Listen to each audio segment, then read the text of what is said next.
The position of Prime Minister of the United Kingdom was not created as a result of a single action. It evolved slowly and organically over 300 years due to numerous acts of Parliament, political developments, and accidents of history. For the various personages who presided over the government of England and subsequently Great Britain at the pleasure of the monarch, usually with said monarch's permission, prior to the government under Robert Walpole as Prime Minister in 1721, see List of English Chief Ministers. Because the premiership was not intentionally created, there is no exact date when its evolution began. A meaningful starting point, however, is 1688-89 when James II fled England and the Parliament of England confirmed William III and Mary II as joint constitutional monarchs, enacting legislation that limited their authority and that of their successors, the Bill of Rights, 1689, the Mutiny Bill, 1689, the Triennial Bill, 1694, the Treason Act, 1696, and the Act of Settlement, 1701. Known collectively as the Revolutionary Settlement, these acts transformed the Constitution, shifting the balance of power from the sovereign to Parliament. Once the office of Prime Minister was created, they also provided the basis for its evolution. The Revolutionary Settlement gave the Commons control over finances and legislation and changed the relationship between the executive and the legislature. For want of money, sovereigns had to summon Parliament annually and could no longer dissolve or prorogue it without its advice and consent. Parliament became a permanent feature of political life. The veto fell into disuse because sovereigns feared that if they denied legislation, Parliament would deny them money. No sovereign has denied royal assent since Queen Anne vetoed the Scottish Militia Bill in 1708, even then, this was only done on the advice of her government, the last true veto being exercised by William III against the Qualifications Bill in 1696. Treasury officials and other department heads were drawn into Parliament serving as liaisons between it and the sovereign. Ministers had to present the government's policies, and negotiate with members to gain the support of the majority.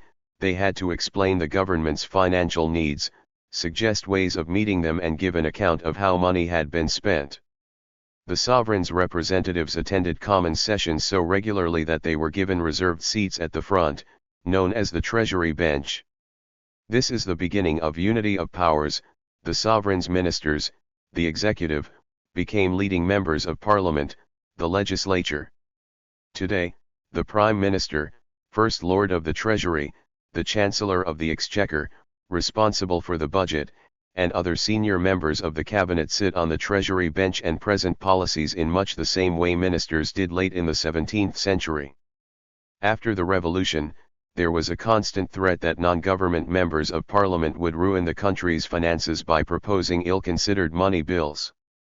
Vying for control to avoid chaos, the Crown's ministers gained an advantage in 1706, when the Commons informally declared that this House will receive no petition for any sum of money relating to public service, but what is recommended from the Crown. On June 11, 1713, this non-binding rule became Standing Order 66, that the Commons would not vote money for any purpose, except on a motion of a minister of the Crown.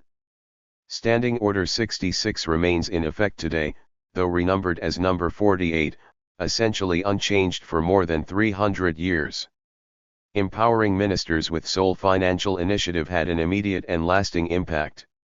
Apart from achieving its intended purpose, to stabilize the budgetary process, it gave the Crown a leadership role in the Commons, and the Lord Treasurer assumed a leading position among ministers. The power of financial initiative was not, however, absolute. Only ministers might initiate money bills, but Parliament now reviewed and consented to them.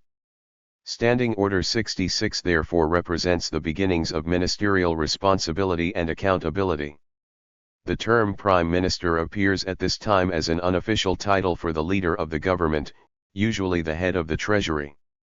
Jonathan Swift, for example, wrote that in 1713 there had been those who are now commonly called Prime Minister among us, referring to Sidney Godolphin, 1st Earl of Godolphin and Robert Harley, Queen Anne's Lord Treasurers and Chief Ministers. Since 1721, every head of the sovereign's government, with one exception in the 18th century, William Pitt the Elder, and one in the 19th, Lord Salisbury, has been First Lord of the Treasury. Political parties first appeared during the Exclusion Crisis of 1678 to 1681. The Whigs, who believed in limited monarchy, wanted to exclude James, Duke of York, from succeeding to the throne because he was a Roman Catholic. The Tories, who believed in the divine right of kings, defended James's hereditary claim. Political parties were not well organized or disciplined in the 17th century. They were more like factions, with members drifting in and out, collaborating temporarily on issues when it was to their advantage, then disbanding when it was not. A major deterrent to the development of opposing parties was the idea that there could only be one king's party and to oppose it would be disloyal or even treasonous. This idea lingered throughout the 18th century. Nevertheless, it became possible at the end of the 17th century to identify parliaments and ministries as being either Whig or Tory in composition. The modern Prime Minister is also the leader of the cabinet. A convention of the Constitution, the modern cabinet is a group of ministers who formulate policies. As the political heads of government departments, cabinet ministers ensure that policies are carried out by permanent civil servants. Although the modern Prime Minister selects ministers, appointment still rests with the sovereign. With the Prime Minister as its leader, the cabinet forms the executive branch of government. The term cabinet first appears after the revolutionary settlement to describe those ministers who conferred privately with the sovereign. The growth of the cabinet met with widespread complaint and opposition because its meetings were often held in secret and it excluded the ancient Privy Council, of which the cabinet is formally a committee, from the sovereign's circle of advisers, reducing it to an honorary body. The early cabinet, like that of today, included the treasurer and other department heads who sat on the treasury bench. However, it might also include individuals who were not members of parliament, such as household officers, e.g. the Master of the Horse, and members of the royal family.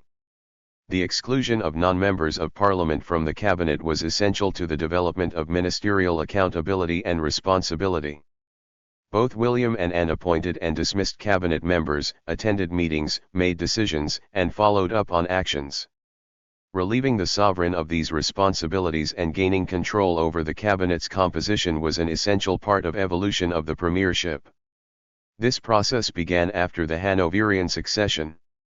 Although George I, 1714 to 1727, attended cabinet meetings at first, after 1717 he withdrew because he did not speak fluent English and was bored with the discussions.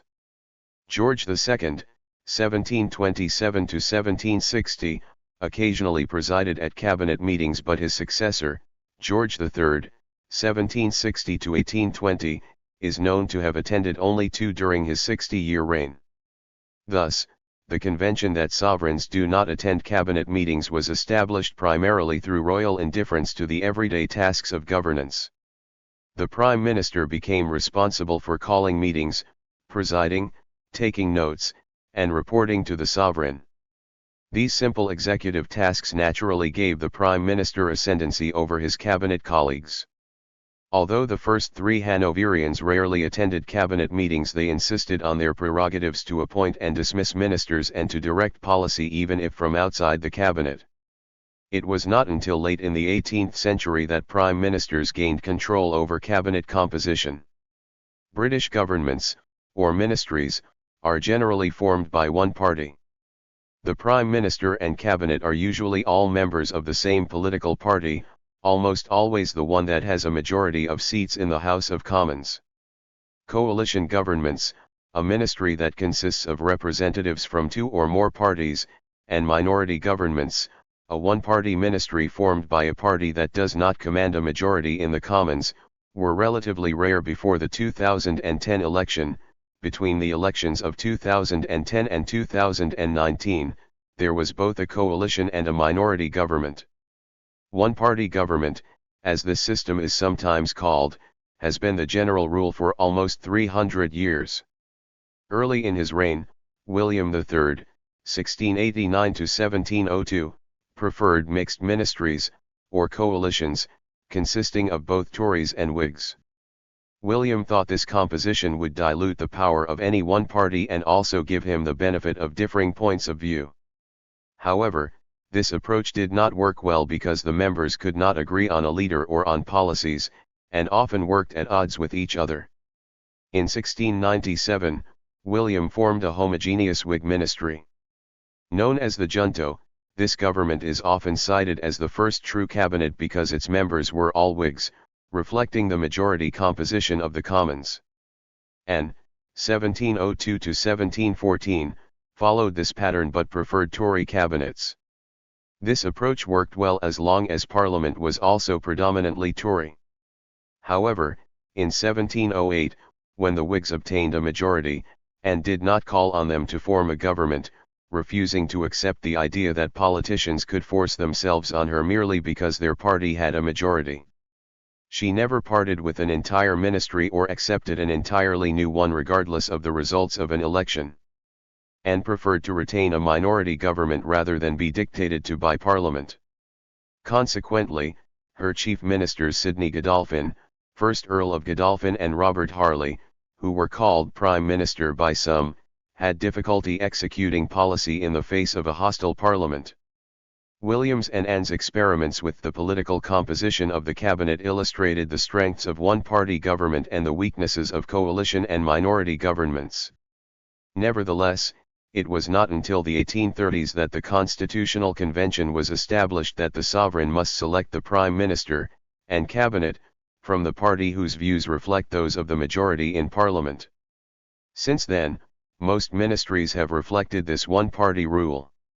Despite the one-party convention, prime ministers may still be called upon to lead either minority or coalition governments.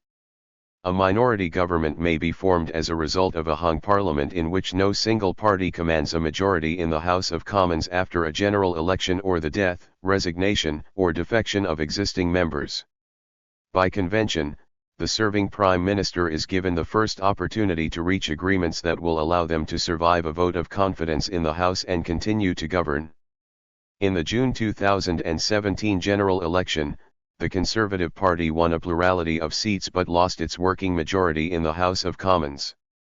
Following the election, Conservative Prime Minister Theresa May negotiated an agreement with the Democratic Unionist Party, DUP, securing confidence and supply support for her minority government.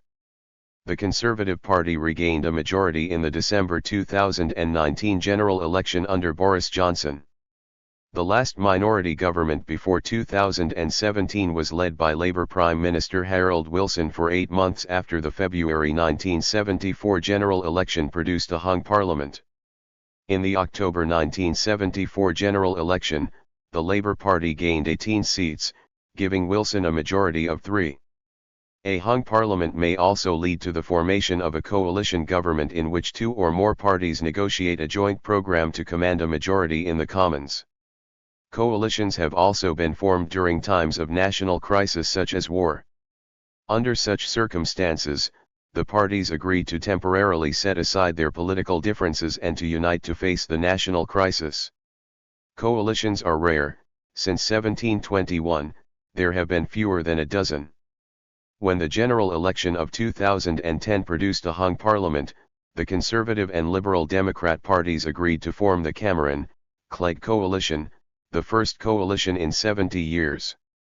The previous coalition in the UK before 2010 was led by Conservative Prime Minister Winston Churchill during most of the Second World War, from May 1940 to May 1945. Clement Attlee, the leader of the Labour Party, served as Deputy Prime Minister. After the general election of 2015, the nation returned to one-party government after the Tories won an outright majority. The premiership is still largely a convention of the Constitution. Its legal authority is derived primarily from the fact that the Prime Minister is also First Lord of the Treasury. The connection of these two offices, one a convention, the other a legal office, began with the Hanoverian succession in 1714. When George I succeeded to the British throne in 1714, his German ministers advised him to leave the office of Lord High Treasurer vacant because those who had held it in recent years had grown overly powerful, in effect, replacing the sovereign as head of the government. They also feared that a Lord High Treasurer would undermine their own influence with the new king. They therefore suggested that he place the office in commission, meaning that a committee of 5 ministers would perform its functions together. Theoretically, this dilution of authority would prevent any one of them from presuming to be the head of the government.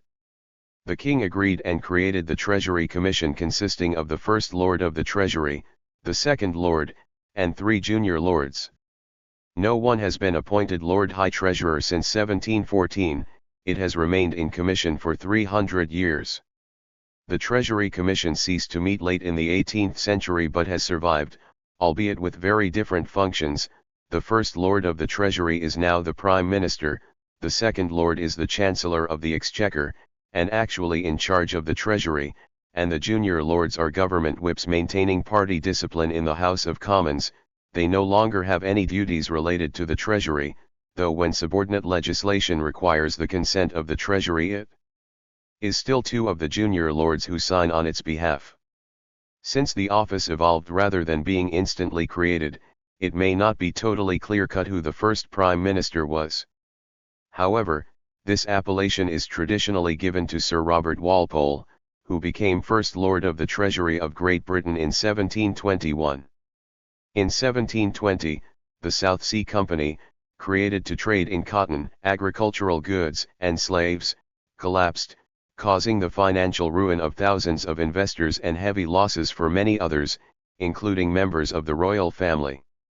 King George I called on Robert Walpole, well known for his political and financial acumen, to handle the emergency. With considerable skill and some luck, Walpole acted quickly to restore public credit and confidence, and led the country out of the crisis. A year later, the king appointed him First Lord of the Treasury, Chancellor of the Exchequer, and Leader of the House of Commons, making him the most powerful minister in the government. Ruthless, crude, and hard-working, he had a sagacious business sense and was a superb manager of men. At the head of affairs for the next 2 decades, Walpole stabilized the nation's finances, kept it at peace, made it prosperous, and secured the Hanoverian succession. Walpole demonstrated for the first time how a chief minister, a prime minister, could be the actual head of the government under the new constitutional framework. First, recognizing that the sovereign could no longer govern directly but was still the nominal head of the government, he insisted that he was nothing more than the king's servant. Second, recognizing that power had shifted to the Commons, he conducted the nation's business there and made it dominant over the Lords in all matters. Third, recognizing that the cabinet had become the executive and must be united, he dominated the other members and demanded their complete support for his policies. Fourth, recognizing that political parties were the source of ministerial strength, he led the Whig Party and maintained discipline. In the Commons, he insisted on the support of all Whig members, especially those who held office. Finally, he set an example for future prime ministers by resigning his offices in 1742 after a vote of confidence, which he won by just 3 votes. The slimness of this majority undermined his power, even though he still retained the confidence of the sovereign. For all his contributions, Walpole was not a prime minister in the modern sense. The king, not Parliament, chose him, and the king, not Walpole, chose the cabinet. Walpole set an example, not a precedent, and few followed his example. For over 40 years after Walpole's fall in 1742, there was widespread ambivalence about the position. In some cases, the Prime Minister was a figurehead with power being wielded by other individuals, in others there was a reversion to the Chief Minister model of earlier times in which the sovereign actually governed. At other times, there appeared to be 2 Prime Ministers. During Great Britain's participation in the 7 Years' War, for example, the powers of government were divided equally between the Duke of Newcastle and William Pitt, leading to them both alternatively being described as Prime Minister. Furthermore, many thought that the title Prime Minister usurped the sovereign's constitutional position as head of the government and that it was an affront to other ministers because they were all appointed by and equally responsible to the sovereign. For these reasons, there was a reluctance to use the title.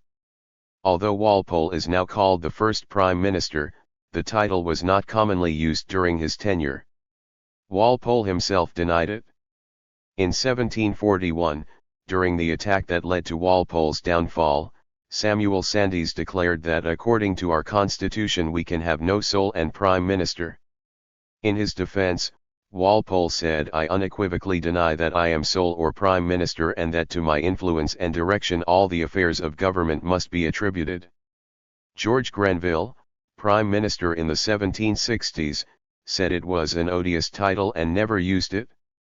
Lord North, the reluctant head of the King's government during the American War of Independence, would never suffer himself to be called Prime Minister, because it was an office unknown to the Constitution.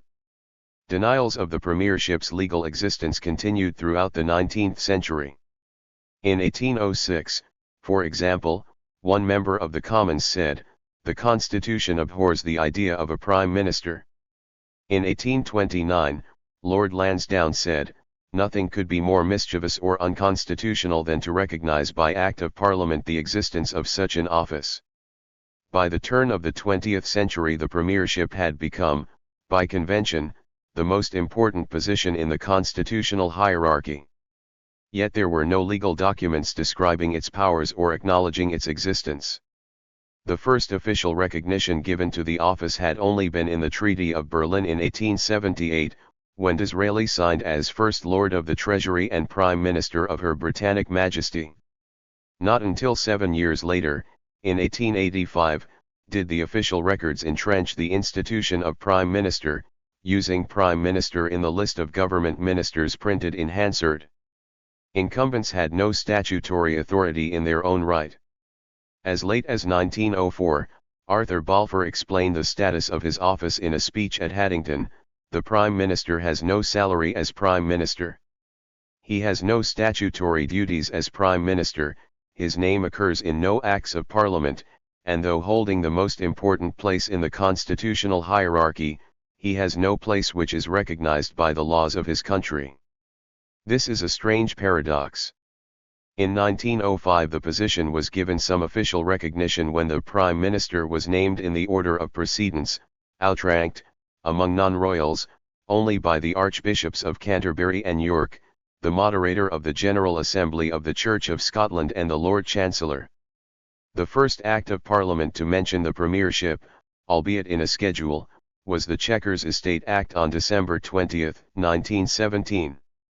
This law conferred the Chequers Estate, owned by Sir Arthur and Lady Lee, as a gift to the Crown for use as a country home for future Prime Ministers.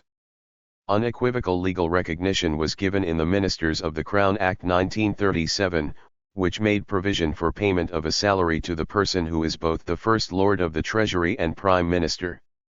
Explicitly recognizing 200 years of ambivalence, the Act states that it intended to give statutory recognition to the existence of the position of Prime Minister, and to the historic link between the premiership and the office of First Lord of the Treasury, by providing in respect to that position and office a salary of.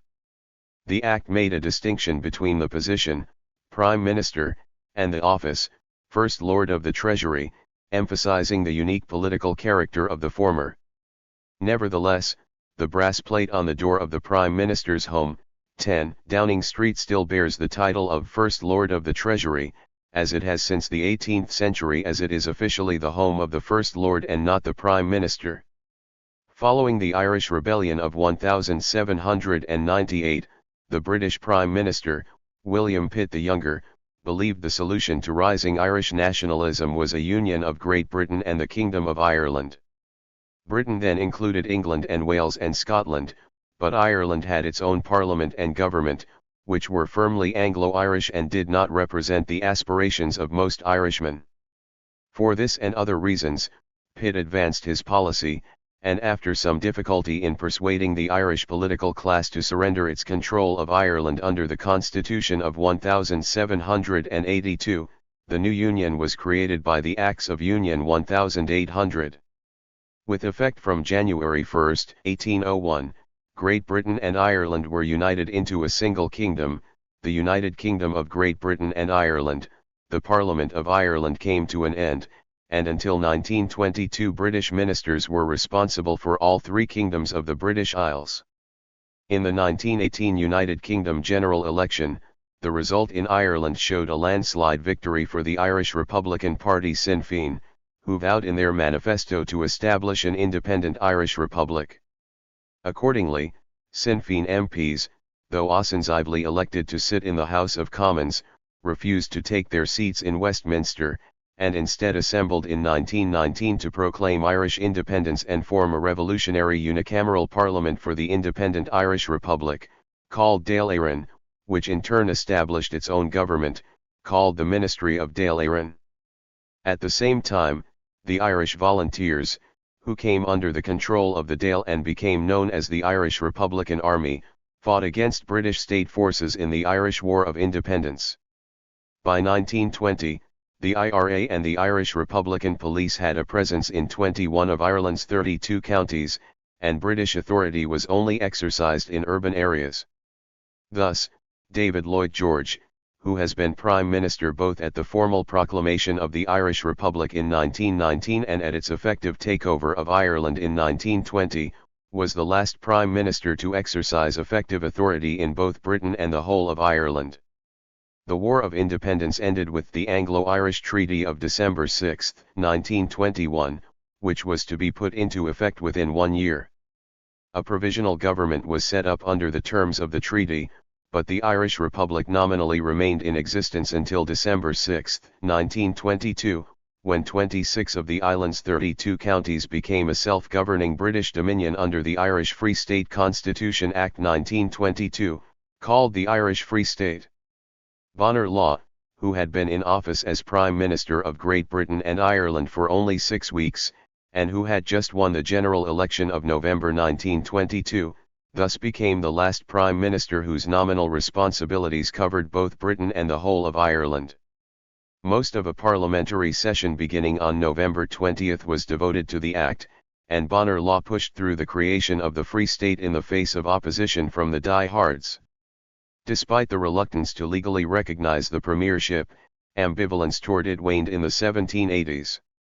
During the first 20 years of his reign, George III, 1760 to 1820, tried to be his own prime minister by controlling policy from outside the cabinet, appointing and dismissing ministers, meeting privately with individual ministers, and giving them instructions. These practices caused confusion and dissension in cabinet meetings. King George's experiment in personal rule was generally a failure. After the failure of Lord North's ministry, 1770 to 1782, in March 1782 due to Britain's defeat in the American Revolutionary War and the ensuing vote of no confidence by Parliament, the Marquess of Rockingham reasserted the Prime Minister's control over the cabinet.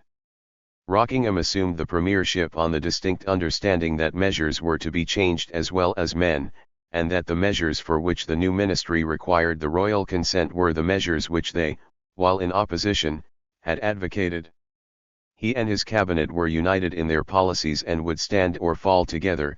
They also refused to accept anyone in the cabinet who did not agree. King George threatened to abdicate but in the end reluctantly agreed out of necessity. He had to have a government.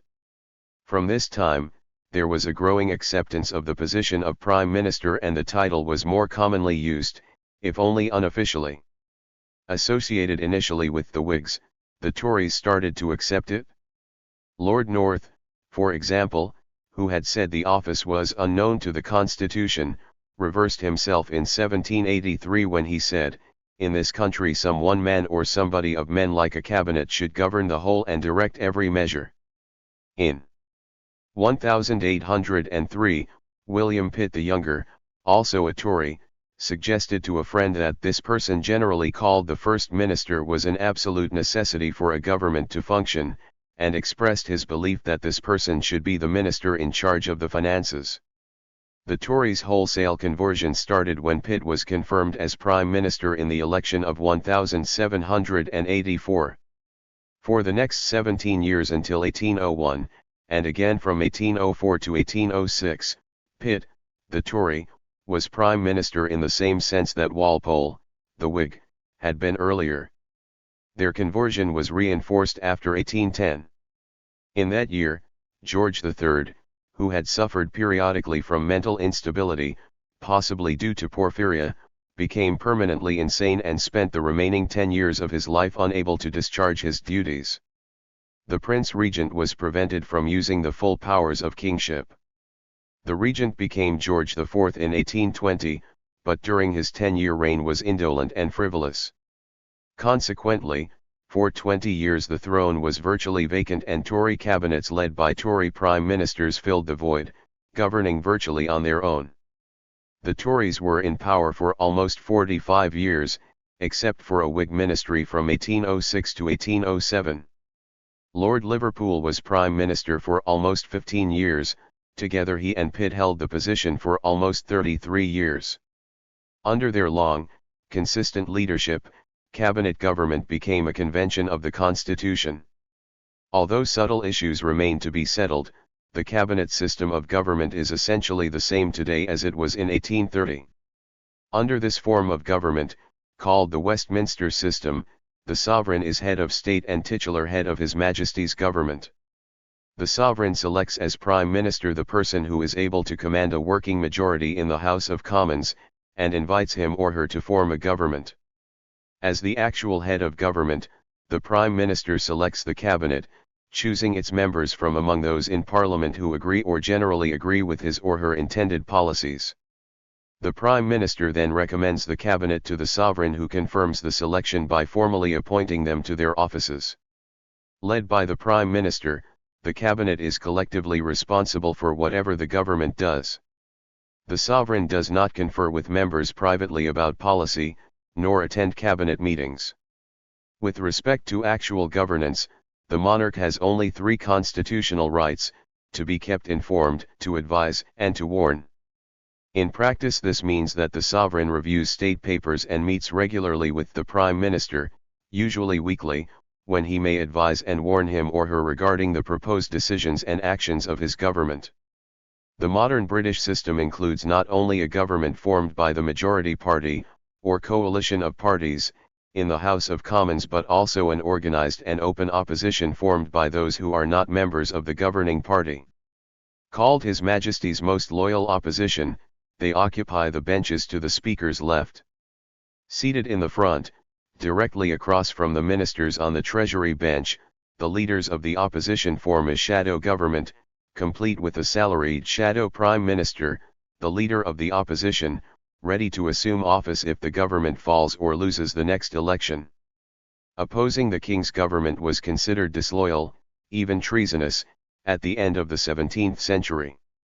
During the 18th century this idea waned and finally disappeared as the two-party system developed.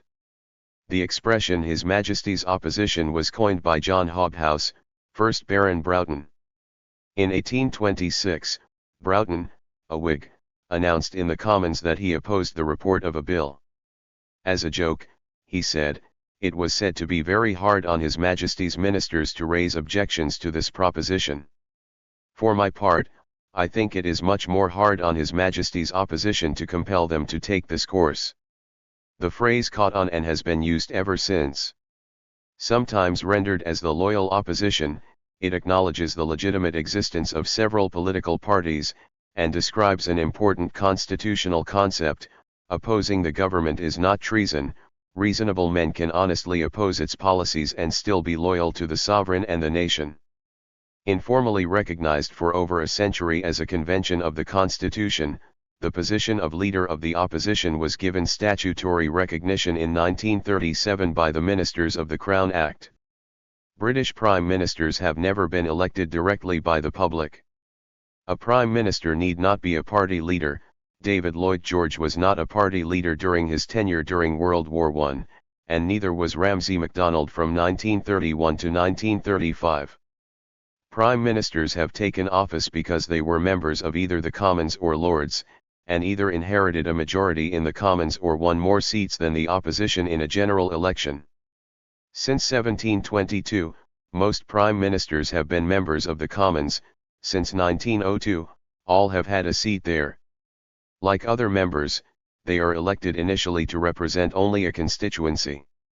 Former Prime Minister Tony Blair, for example, represented Sedgefield in County Durham from 1983 to 2007. He became Prime Minister because in 1994 he was elected Labour Party leader and then led the party to victory in the 1997 general election, winning 418 seats compared to 165 for the Conservatives and gaining a majority in the House of Commons. Neither the Sovereign nor the House of Lords had any meaningful influence over who was elected to the Commons in 1997 or in deciding whether or not Blair would become Prime Minister. Their detachment from the electoral process and the selection of the Prime Minister has been a convention of the Constitution for almost 200 years. Prior to the 19th century, however, they had significant influence, using to their advantage the fact that most citizens were disenfranchised and seats in the Commons were allocated disproportionately.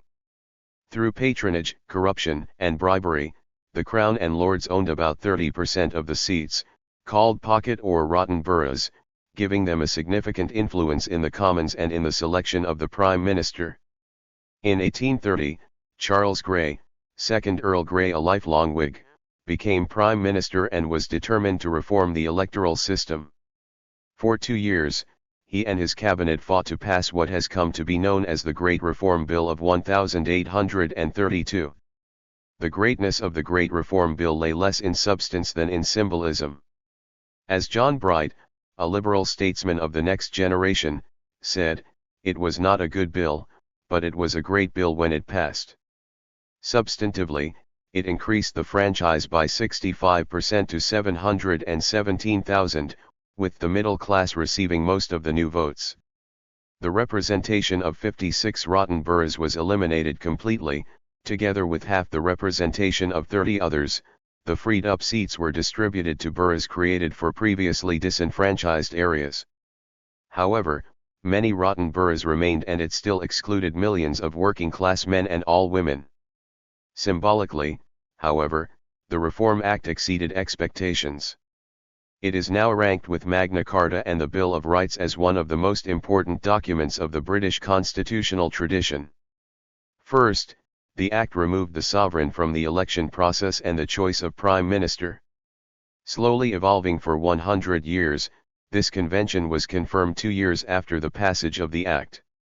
In 1834, King William IV dismissed Melbourne as Premier, but was forced to recall him when Robert Peel, the King's choice, could not form a working majority. Since then, no sovereign has tried to impose a Prime Minister on Parliament. Second, the bill reduced the Lords' power by eliminating many of their pocket boroughs and creating new boroughs in which they had no influence. Weakened, they were unable to prevent the passage of more comprehensive electoral reforms in 1867, 1884, 1918 and 1928 when universal equal suffrage was established. Ultimately, this erosion of power led to the Parliament Act 1911, which marginalized the Lords' role in the legislative process and gave further weight to the convention that had developed over the previous century that a Prime Minister cannot sit in the House of Lords. The last to do so was Robert Gascoigne Cecil, 3rd Marquess of Salisbury, from 1895 to 1902. Throughout the 19th century, governments led from the Lords had often suffered difficulties governing alongside ministers who sat in the Commons. Grey set an example and a precedent for his successors. He was primus inter pares, first among equals, as Bagehot said in 1867 of the Prime Minister's status. Using his Whig victory as a mandate for reform, Grey was unrelenting in the pursuit of this goal, using every parliamentary device to achieve it. Although respectful toward the king, he made it clear that his constitutional duty was to acquiesce to the will of the people and Parliament. The loyal opposition acquiesced too. Some disgruntled Tories claimed they would repeal the bill once they regained a majority. But in 1834, Robert Peel, the new Conservative leader, put an end to this threat when he stated in his Tamworth manifesto that the bill was a final and irrevocable settlement of a great constitutional question which no friend to the peace and welfare of this country would attempt to disturb. The premiership was a reclusive office prior to 1832. The incumbent worked with his cabinet and other government officials.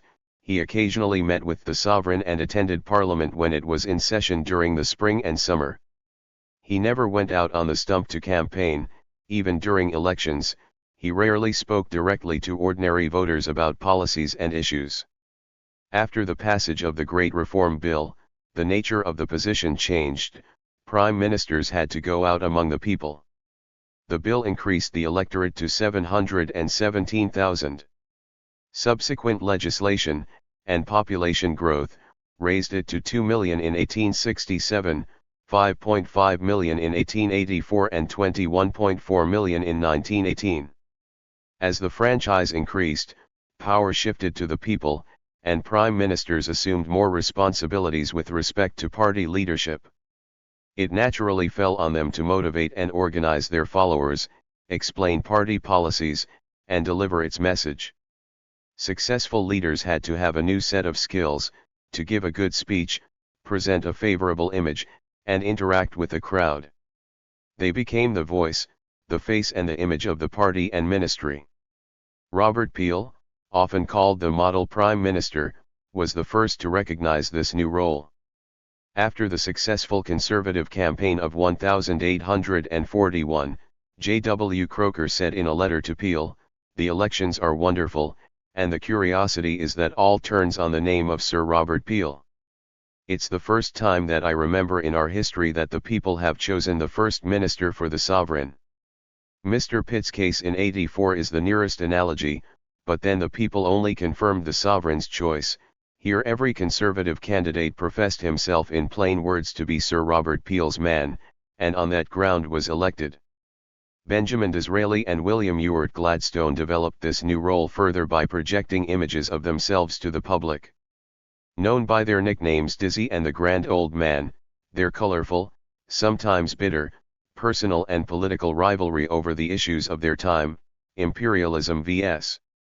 anti-imperialism, expansion of the franchise, labor reform, and Irish Home Rule, spanned almost 20 years until Disraeli's death in 1881. Documented by the penny press, photographs, and political cartoons, their rivalry linked specific personalities with the premiership in the public mind and further enhanced its status. Each created a different public image of himself and his party.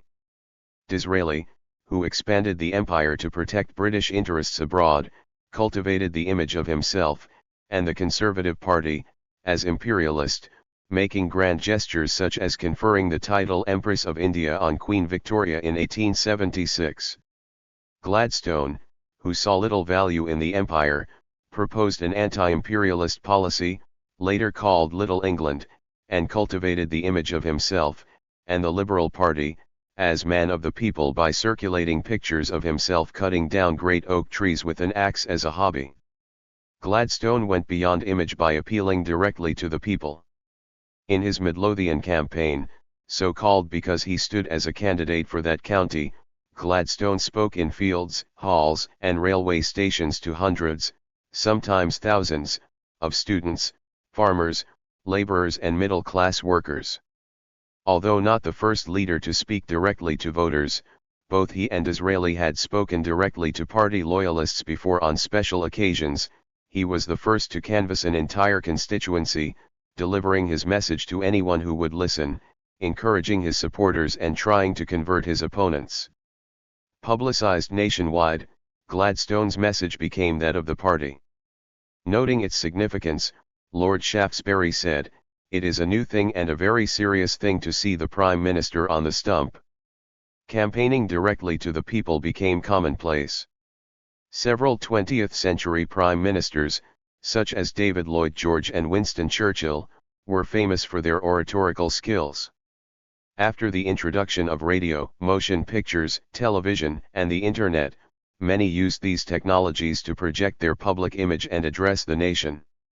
Stanley Baldwin, a master of the radio broadcast in the 1920s and 1930s, reached a national audience in his talks filled with homely advice and simple expressions of national pride. Churchill also used the radio to great effect, inspiring, reassuring and informing the people with his speeches during the Second World War. Two recent Prime Ministers, Margaret Thatcher and Tony Blair, who both spent a decade or more as Prime Minister, achieved celebrity status like rock stars, but have been criticized for their more presidential style of leadership. According to Anthony King, the props in Blair's theater of celebrity included his guitar, his casual clothes, footballs bounced skillfully off the top of his head, carefully choreographed speeches and performances at Labour Party conferences. In addition to being the leader of a political party and the head of His Majesty's government, the modern Prime Minister directs the lawmaking process, enacting into law his or her party's programme. For example, Tony Blair, whose Labour Party was elected in 1997 partly on a promise to enact a British Bill of Rights and to create devolved governments for Scotland and Wales, subsequently stewarded through Parliament the Human Rights Act, 1998, the Scotland Act, 1998, and the Government of Wales Act, 1998. From its appearance in the 14th century Parliament has been a bicameral legislature consisting of the Commons and the Lords. Members of the Commons are elected, those in the Lords are not. Most Lords are temporal, with titles such as Duke, Marquess, Earl, Viscount, and Baron. The remainder are Lords spiritual, prelates of the Anglican Church. For most of the history of the Upper House, Lords temporal were landowners who held their estates, titles, and seats as a hereditary right passed down from one generation to the next, in some cases for centuries. In 1910, for example, there were 19 whose title was created before 1500. Until 1911, Prime Ministers had to guide legislation through the Commons and the Lords and obtain majority approval in both houses for it to become law. This was not always easy, because political differences often separated the chambers. Representing the landed aristocracy, Lords temporal were generally Tory, later Conservative, who wanted to maintain the status quo and resisted progressive measures such as extending the franchise. The party affiliation of members of the Commons was less predictable. During the 18th century its makeup varied because the Lords had considerable control over elections, sometimes Whigs dominated it, sometimes Tories. After the passage of the Great Reform Bill in 1832, the Commons gradually became more progressive, a tendency that increased with each subsequent expansion of the franchise. In 1906, the Liberal Party, led by Sir Henry Campbell Bannerman, won an overwhelming victory on a platform that promised social reforms for the working class. With 379 seats compared to the Conservatives' 132, the Liberals could confidently expect to pass their legislative program through the Commons. At the same time, however, the Conservative Party had a huge majority in the Lords. It could easily veto any legislation passed by the Commons that was against their interests. For 5 years, the Commons and the Lords fought over one bill after another. The Liberals pushed through parts of their program, but the Conservatives vetoed or modified others. When the Lords vetoed the People's Budget in 1909, the controversy moved almost inevitably toward a constitutional crisis. In 1910, Prime Minister H. Asquith introduced a bill for regulating the relations between the Houses of Parliament which would eliminate the Lords' veto power over legislation. Passed by the Commons, the Lords rejected it. In a general election fought on this issue, the Liberals were weakened but still had a comfortable majority. At Asquith's request, King George V then threatened to create a sufficient number of new Liberal peers to ensure the bill's passage. Rather than accept a permanent Liberal majority, the Conservative Lords yielded, and the bill became law. The Parliament Act 1911 established the supremacy of the Commons. It provided that the Lords could not delay for more than 1 month any bill certified by the Speaker of the Commons as a money bill. Furthermore, the Act provided that any bill rejected by the Lords would nevertheless become law if passed by the Commons in 3 successive sessions provided that 2 years had elapsed since its original passage. The Lords could still delay or suspend the enactment of legislation but could no longer veto it. The Lords' suspending power was reduced to 1 year by the Parliament Act 1949. Indirectly, the Act enhanced the already dominant position of Prime Minister in the constitutional hierarchy. Although the Lords are still involved in the legislative process and the Prime Minister must still guide legislation through both houses, the Lords no longer have the power to veto or even delay enactment of legislation passed by the Commons. Prime Ministers are assured of passing their legislative agenda, assuming the Prime Minister maintains control of the Cabinet, maintains party discipline, and commands a majority in the Commons. Thank you for watching this video.